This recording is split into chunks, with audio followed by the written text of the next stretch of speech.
छठ व्रत की पौराणिक कथा एवं संपूर्ण पूजा विधि। कौन है छठ मैया और क्यों करते हैं छठ पूजा? कार्तिक शुक्ल पक्ष की षष्ठी को छठ पर्व मनाए जाने का विधान है। ये 4 दिवसीय पर्व मुख्य रूप से बिहार में मनाया जाता है। कार्तिक मास की अमावस्या को दिवाली मनाने के 6 दिन बाद कार्तिक शुक्ल को मनाए जाने के कारण इसे छठ कहा जाता है। यह 4 दिनों का त्योहार है और इसमें साफ सफाई का खास ध्यान रखा जाता है। इस त्योहार में गलती की कोई जगह नहीं होती। इस व्रत को करने के नियम इतने ज्यादा कठिन हैं, इस वजह से इसे महापर्व और महाव्रत के नाम से संबोधित किया जाता है। कौन है छठी मैया?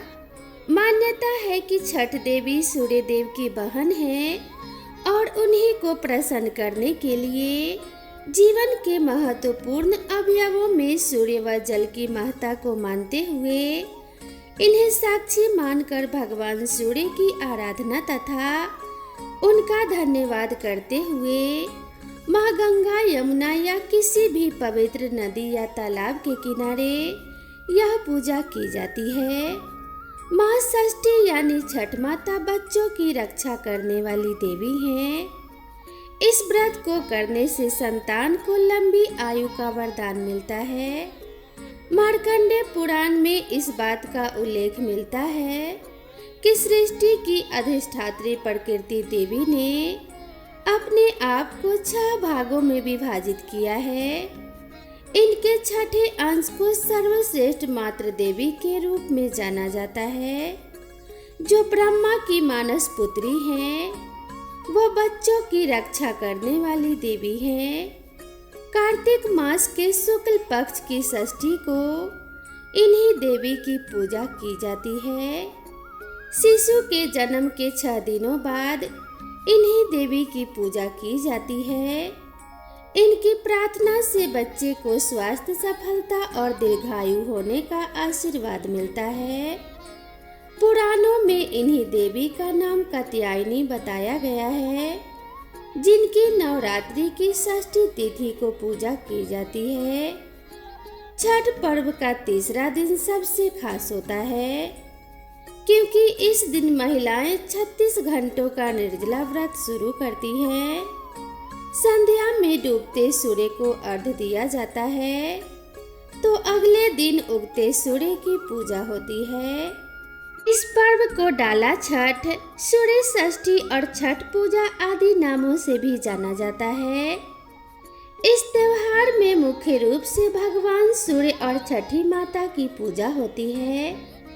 छठ व्रत पूरा करने से पहले इसकी कथा पढ़ना जरूरी माना जाता है। तो आइए सुनते हैं छठ व्रत की पौराणिक कथा।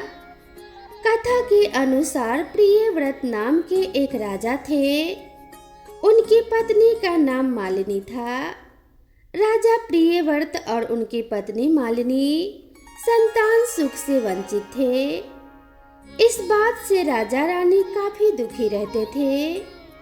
एक दिन उन्होंने संतान प्राप्ति के लिए महर्षि कश्यप के पुत्रेष्टि यज्ञ करवाया।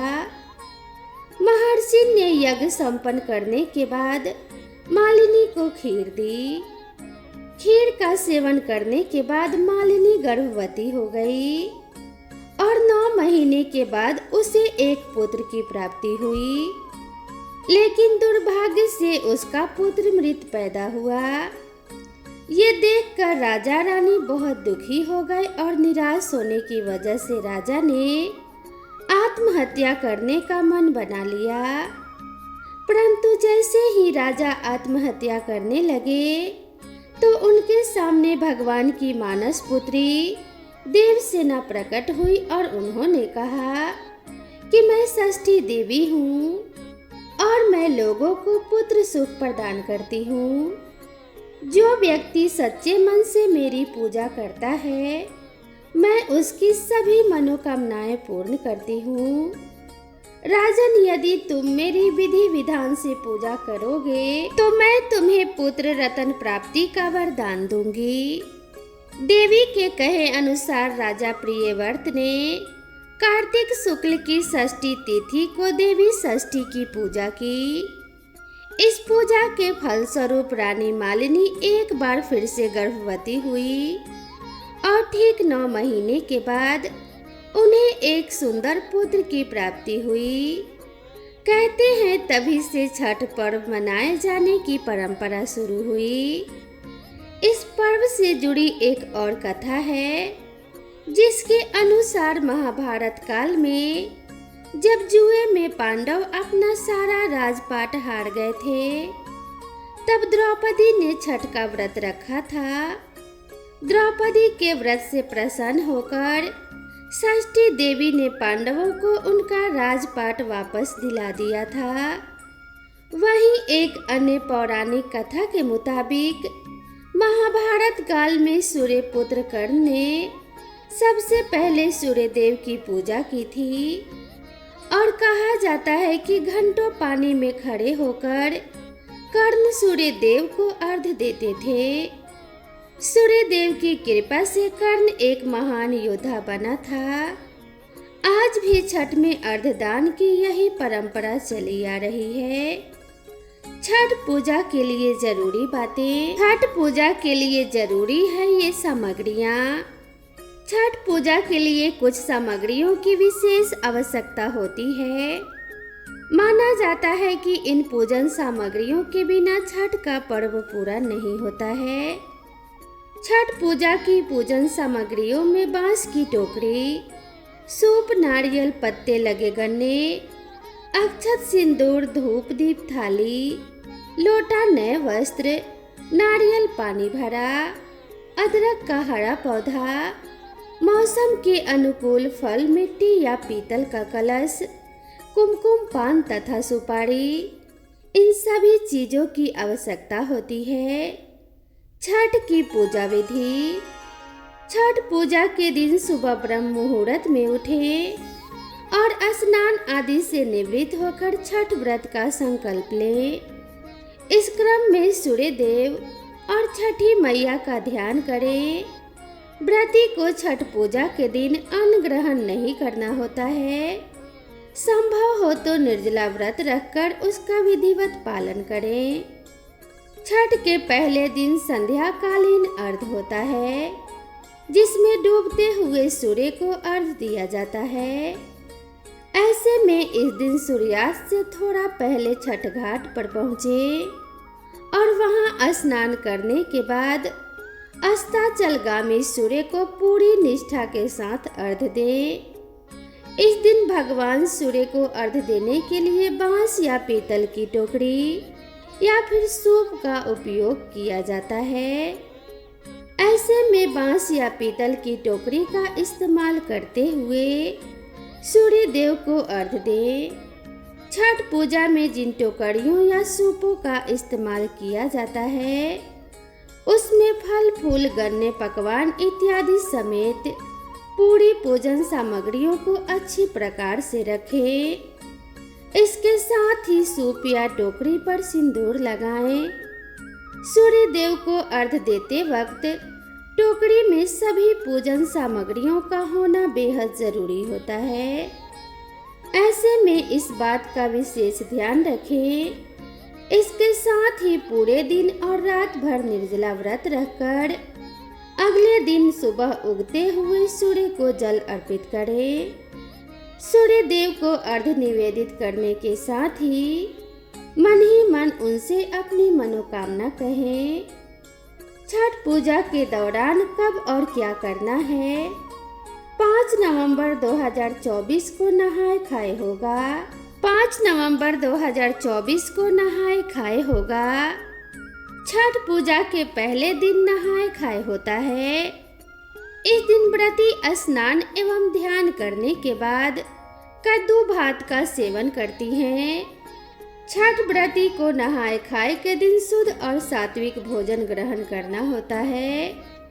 इसके साथ ही इस दिन जब छठ व्रती भोजन कर लेती हैं, तभी घर के अन्य सदस्य भोजन करते हैं। इस साल छठ पूजा का नहाए खाए 5 नवंबर को है। 6 नवंबर 2024 को खरना है। छठ पूजा के दूसरे दिन खरना करते हैं। इस दिन व्रती महिलाएं स्नान के बाद चावल और गुड़ की खीर बनाकर खरना माता को अर्पित करती हैं। इस प्रसाद को मिट्टी के नए चूल्हे पर आम की लकड़ी से आग जलाकर बनाया जाता है। शाम को पूजा करने के बाद घर के सभी सदस्य पहले खरना का प्रसाद ग्रहण करते हैं, फिर भोजन करते हैं। खरना प्रसाद को बेहद शुभ माना जाता है। इस प्रसाद को खाने के बाद व्रत शुरू हो जाता है। इस दिन नमक नहीं खाया जाता। इस साल छठ पर्व का खरना 6 नवंबर को है। 7 नवंबर 2024 को डूबते सूर्य को अर्घ्य। छठ पूजा का तीसरा दिन बहुत ही खास होता है। इस दिन शाम को अस्तगामी सूर्य यानी डूबते सूर्य को अर्घ्य दिया जाता है। टोकरी में फलों, ठेकुआ, चावल के लड्डू आदि से अर्घ्य के सूप को सजाया जाता है। नदी या तालाब में कमर तक पानी में रहकर अर्घ्य दिया जाता है। 8 नवंबर 2024 को उगते सूर्य को अर्घ्य। चौथे दिन उगते सूर्य को अर्घ्य देते हैं। इसके बाद ही 36 घंटे का व्रत समाप्त होता है। छठ पूजा में मन और तन की शुद्धता बहुत जरूरी है। अर्घ्य देने के बाद व्रती प्रसाद का सेवन करके व्रत का पालन करती हैं। तो प्रेम से बोलिए जय हो छठी मैया की। दोस्तों, आपको ये जानकारी कैसी लगी कृपया कमेंट करके ज़रूर बताएं। वीडियो पसंद आई हो तो वीडियो को एक लाइक ज़रूर करें और ऐसी ही और भी बहुत सारी जानकारियों, कथाओं एवं कहानियों को सुनने के लिए मेरे चैनल को सब्सक्राइब ज़रूर करें। तो मिलते हैं इसी तरह की नेक्स्ट वीडियो में। तब तक के लिए राधे राधे।